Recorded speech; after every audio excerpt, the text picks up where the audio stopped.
Après les radars automatiques, voici la nouvelle arme de la police contre les automobilistes irrespectueux. Des radars mobiles utilisés de nuit. Ils font un tabac du côté de Chambéry. Il faut dire que les agents les positionnent dans l'objectif d'obtenir un maximum de résultats. Reportage en Savoie, Laurent Blanchard.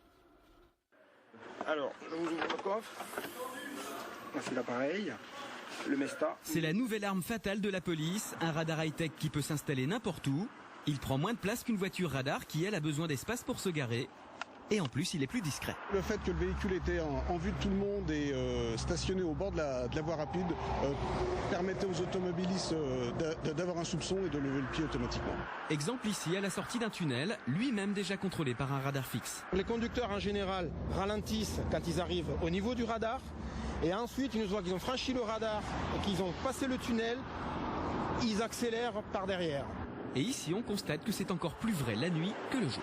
La nuit, il n'y a pas de contrôle, donc on se libère, on se lâche, on conduit un petit peu plus vite, on ne respecte pas le code de la route et limitation de vitesse.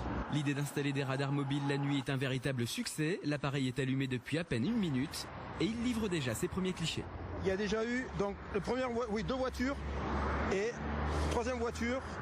La moyenne, on a ici en gros 120 infractions à l'heure. 2 voitures flashées chaque minute. À cette heure, c'est à peu près un automobiliste sur 5 en excès de vitesse. Du coup, les contrôles nocturnes risquent bien à l'avenir de se multiplier.